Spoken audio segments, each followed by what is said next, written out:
Hi guys, my name is Viv. This is my first video in my 30-day series where I've decided to make 30 videos in 30 consecutive days because I put off filming YouTube videos for months now, and so I decided that to essentially push myself to just make videos, get out there and just conquer my fears.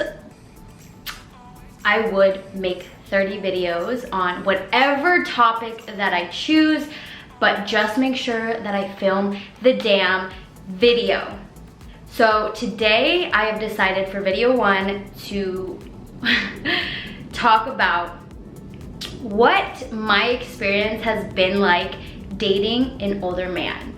And this is actually something that I have wanted to talk about for so long now, because I know so many women who are dating older guys, but they feel so ashamed.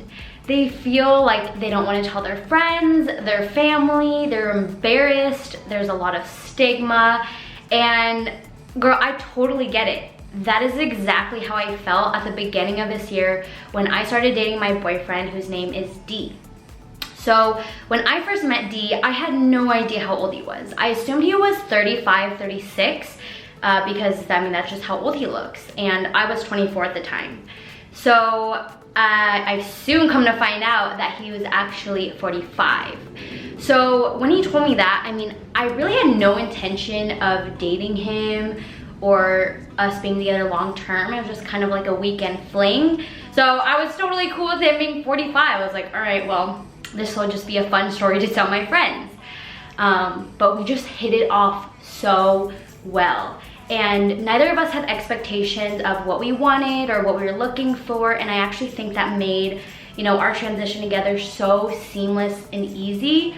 But I just want to let you know my experience. So if you are dating an older man, you like an older guy, you're feeling nervous, you're feeling embarrassed, you're feeling ashamed for, you know, whatever reason, I just want you to know my experience so that, you know, you can feel more comfortable and okay to, you know, date that person that you really want to be with, even if you feel like it's weird or it's different. Because, you know, at the end of the day, I think our heart is often wanting things that maybe society is telling us that it's not okay, it's weird, it's different, and you know, we're scared to make those moves. We don't want to be judged. Trust me, I get it.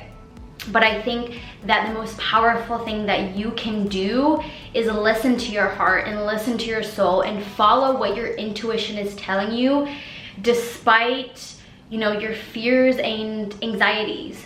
So my boyfriend, D, so he was actually the brother of one of my personal training clients. She trained with me 5 times a week, so we became best friends. Like, I saw her all the time. And she ended up moving back to California. So the day that she was moving back, she invited me over to her place to say goodbye as she was packing, and her family was there helping her pack. So that's where I met him.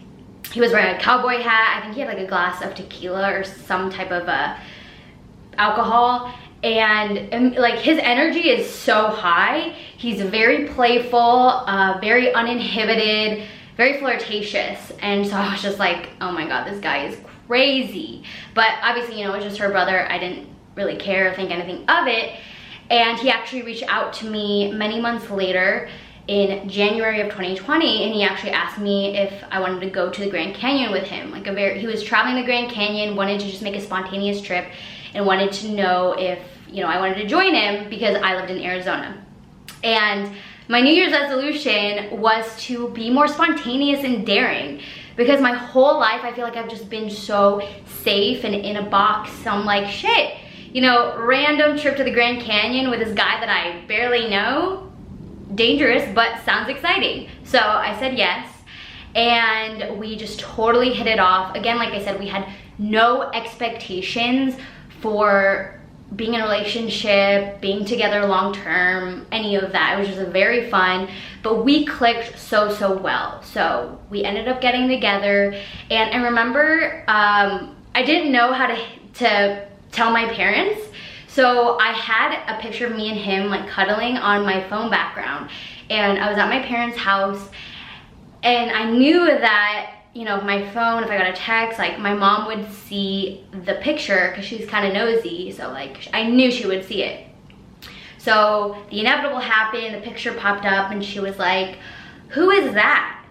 And you should know that I've never introduced a guy, well, that's not true. I've introduced guys to my parents, but not really as anything serious, or I've just always introduced them as friends. So I don't think they've ever really seen me in like a relationship or just being with another guy. So she's like, "Who is this on your background?"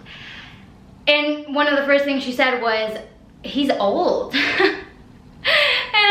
I really just played it off cool, like it was a big deal. I was like, "Oh yeah, it's just a guy I'm dating," you know, because I've really learned that even though people will have their initial judgments, if you just act cool, calm, collected, like it doesn't bother you, they will match your energy. I was just like, "Yeah, you know, I'm just seeing him, you know, it's very casual, nothing serious." I'm pretty sure we were actually living together at this point, so it wasn't like casual, but you know, that's just what I told my mom to ease her concerns.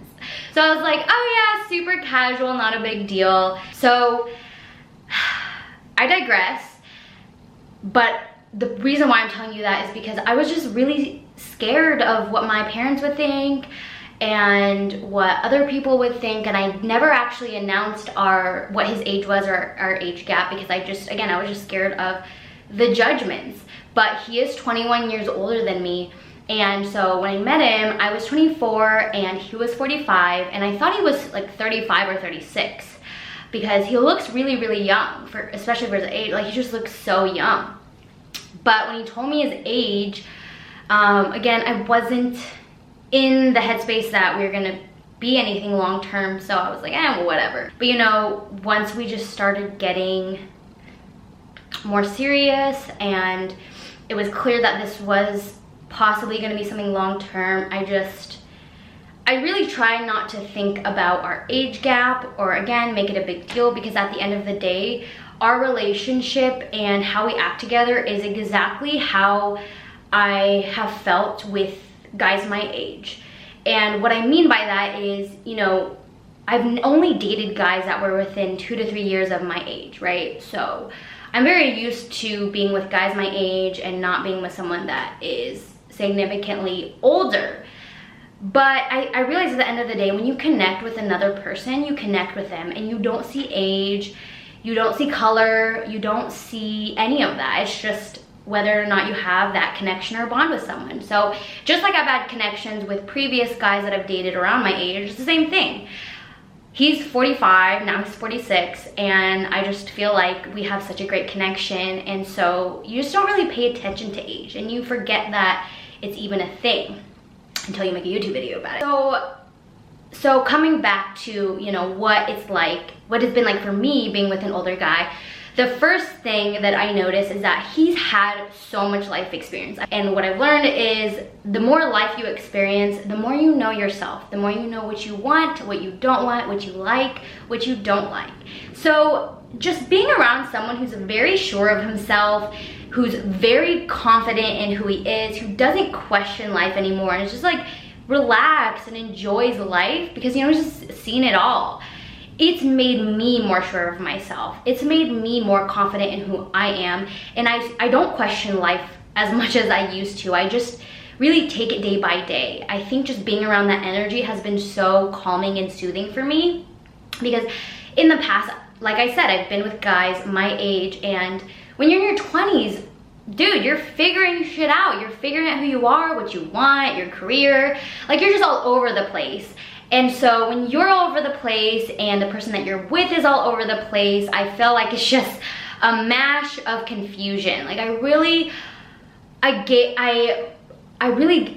pull my energy from the person that I'm around. So when I'm around someone that is kind of confused and chaotic, I feel more confused and chaotic. So I will say that just being with someone who has experienced a lot more life and who just is so sure of himself, it is really reassuring for me. And I don't want to say that you should be with somebody who is older just because, you know, it's going to make you feel better. I don't think that's necessarily the case. I think it just helps, you know, when you have someone who is like very stable and calm to help you figure yourself out. It's not that he necessarily helped me figure myself out. I think he just was such a calm, so steady that it just allowed me to find myself a lot more easily.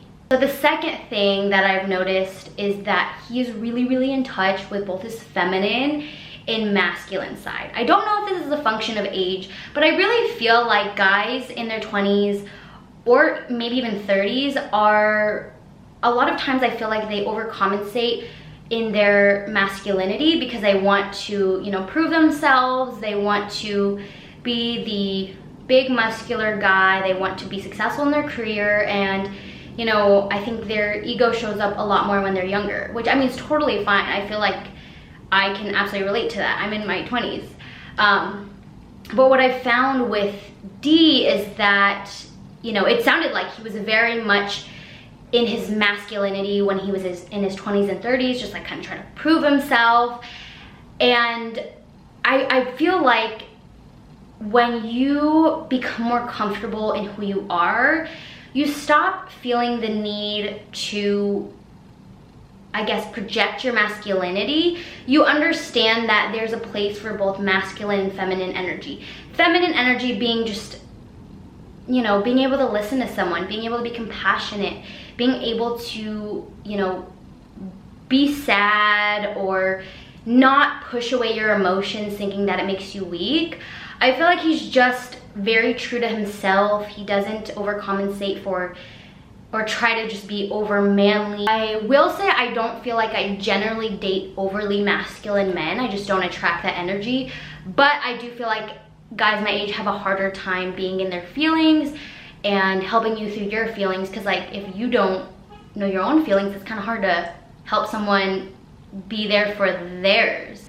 The third thing is you are definitely in different phases of your life. And again, typically in our 20s, we're trying to figure out who we are, you know, what our path, purpose is, what our career is, but he has already gone through that. And now he's really just in a place where he's just enjoying everything, every little thing. And even though we're in different phases and I'm kind of in the finding myself, my career, and he's really in the just enjoying what comes and really just taking it day by day, I will say that I actually much prefer being around someone who's experienced it, because you learn a lot from somebody who's already gone through what you've gone through. So what he's really shown me is that when you are successful in your career, when you've achieved everything that you want to achieve, life is pretty much all the same. What I mean by that is everything is temporary, but the one thing that's not temporary is your mindset and the way you show up on a day-to-day basis. And the way he shows up, he is so happy. He talks to everyone. He really is in the moment.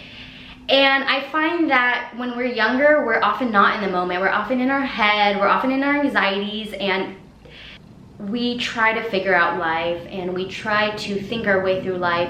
But at the end of the day, it's just about really being present and enjoying every moment. And I feel like that is such a vague statement, but if you've ever been on a journey to get to a destination, for example, like you just wanted to graduate college, you wanted to get this job, you wanted to get this body, and you were so focused on getting that goal and you were not present in each day of just enjoying it, you've probably experienced, just like I have, when you get to the goal, it's not very satisfying for long. Like you get it and then it's like, okay, now what? What's next? What's the point? And so what I realize is what the point isn't to not have goals, but the point is to enjoy every step of the way, because that becomes your life. So that's really what I've learned about, you know, being with an older man and just, you know, how he lives his life. It's really impacted me and allowed me to figure out more of what I want, what I don't want. And I just want you to know, if you are with somebody who is significantly older, you're anxious, you're nervous, you're scared of what people will say, I cannot tell you that they're not gonna judge you and they're not gonna say things. But at the end of the day, I mean, that's with everything. People are always gonna judge you if what you're doing isn't what in line with their expectations of what life should look like. And that's okay. I think just learning to be okay with being judged and just not even paying attention to it or giving it energy is the best way that we can live our life, because I think so many of us, me included, live in fear and live in trying not to be judged or just trying to fit in. You know, nobody likes to be excluded. But the more you go through life, the more you learn about how many rules that were given to us as kids, how many things we are supposed to do and not supposed to do, should be, should not be like, and it gets really exhausting, and you realize that there is no should. There is no right way to do life. It's just however you want it and what feels best to you. So this concludes day 1 of my 30-day video series. I hope you will join me again for day 2. If you do want to join me for my 30-day series, I have no idea what I'll talk about tomorrow, but please hit the subscribe button so you get notified when I post my next video. Thank you for joining me. Bye.